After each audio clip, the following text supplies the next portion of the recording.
Are you sitting comfortably? Good, then I'll begin. Once upon a time, there lived a young boy who was born and raised in a beautiful village in the heart of Kent, in the southeast corner of the UK. To the right of Kent is the English Channel, and to the left are rivers and reservoirs as far as the eye can see, which is rather convenient because this young boy spent most of his life swimming, sailing, rafting and canoeing, and generally messing about on the river. It was said that if he was happy on it, in it, or near it, he was a done deal. But more about his aquatic adventures later, because now I'd like to share with you my number one tip when you're in an interview that I believe will help convince the hiring manager that you are the one that they really want. It's 2024. I'm 50, yeah, I know, and I'm about to have my very own midlife moment. Now, for those of you that don't know what a midlife moment is, it's a time in someone's life when they decide to do something extraordinary. They might learn a new language, start a new sport, take up a charity challenge, or go and do something amazing, adventurous. The problem for me is that I've been doing all of these kind of things since I was 10. So this was going to have to be super duper. When I had my midlife moment, I decided, of course, to take part, or apply to take part, as a team member on one of the most iconic and unique races around the world. To do so was quite simple. I simply applied online, paid a deposit, refreshed my CV or resume, and sent it off, fingers crossed that I would get the email back by return saying, "Congratulations, you've made the team." A few weeks later, having checked my inbox about 50 times a day, I did get an email saying, "Congratulations, you've got an interview."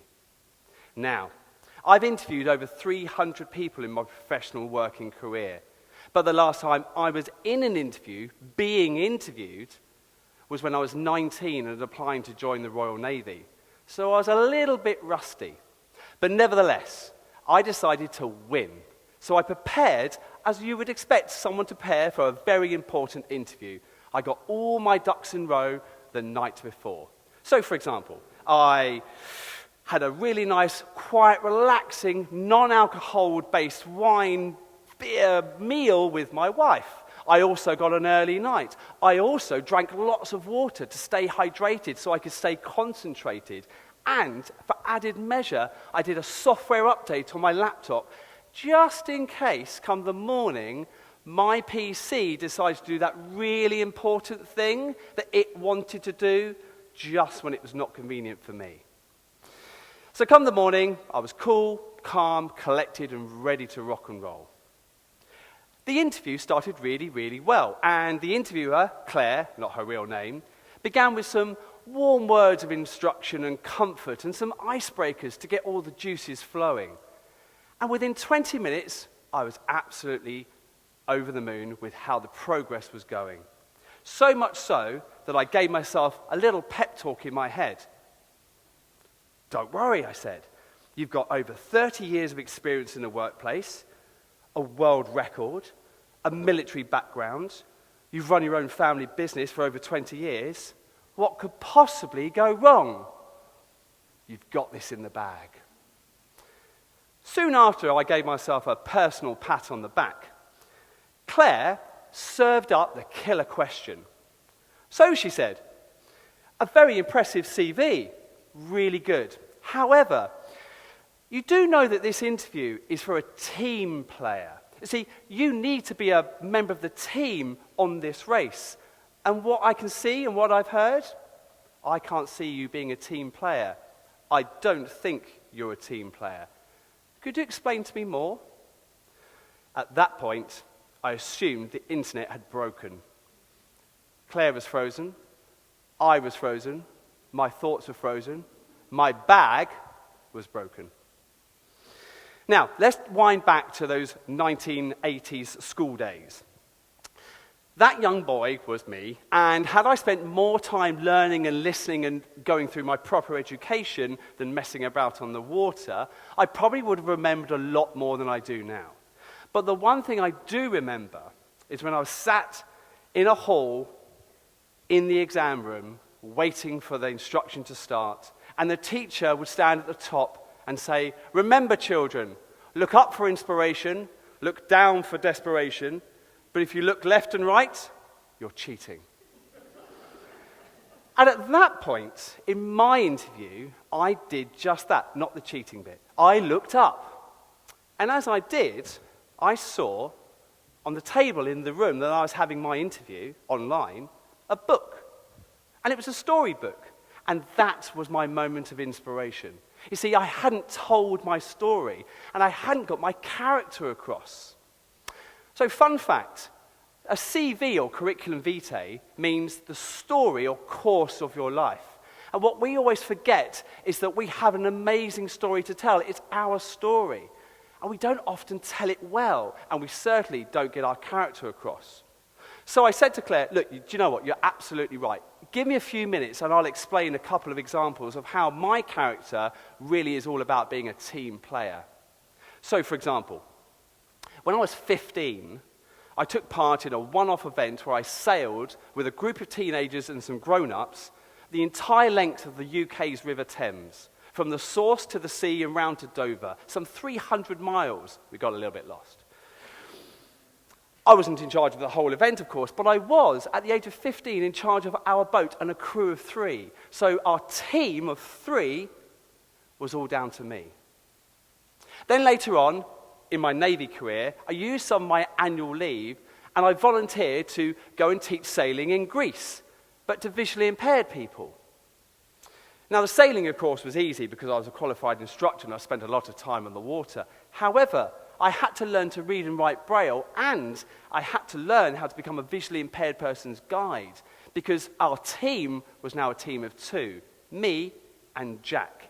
And my learning and my helping enabled him to have the best time of his life. And then afterwards, when we came home from holiday, I processed all of the films, before smartphones, all of the film that we took on those 2 weeks, some 300 photos, and then I simultaneously described every single one so that Jack could remember and visualize those moments. Then, when I was slightly older and I left the Navy and I joined our family business, I then went on lots and did lots of other adventures. And one of the adventures I did was an ultra hike across the Pyrenees with a group of international friends, but then strangers. And last year, my youngest daughter, Izzy, joined me. Now, on the 4th day of the trek, as we're climbing up the snowfield, which is a remnants of a glacier, to the border of Spain, and then we meet the Spanish compadres, and they join us, and it's all a big momentous occasion.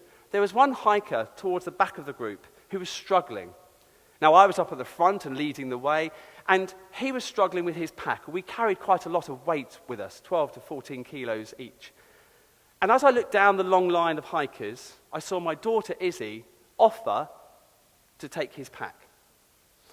Now, when he said, no, not of course, no, I'll do that, that's down to me. He said, "Why would you do such a thing?" She said, "Well, we started as a team back in France 4 days ago, and we're going to finish as a team. And that's our family motto, and it's the kind of thing that Dad would do." And finally, outside of all my venturing and running and hiking and sailing and work and all that kind of stuff, one of the things I do is I talk at schools, high schools, to teenagers between sort of 14 and 18, all about preparing for adulthood. Now, I'm no teacher, so I can't teach about interview technique or characters or anything like that. But what I can give them is my experience through my life to help them to be brave, to get their character across. So I said to Claire, if I get a place on the team, I can use my experience before, during, and after the event to teach even more people, more children, and more future of our society about how they can be brave and they can get their character across. Because as a teenager, your CV might not be so big, but your character is huge. And I concluded with something like this. You see, Claire, you'll see that my character has team dotted all the way through it. Now, The interview concluded and she said she'd be in touch. And a few weeks later, I did get the email. This time it said, congratulations, you've got a place on the team. And it's something I'll be taking part in about 2 years' time. Now, going back to my family business, we have a hiring mantra of employ the character and teach the skills. Because regardless of your qualifications or your life experiences or your skill set, your character is the strongest part of you. And it's the character that really, really counts when things, to be honest, don't go well. Or when they do go well too. So, the next time you're in an interview situation or being selected for a team, remember, don't just list your life, showcase your character, and get your story across clearly. The end.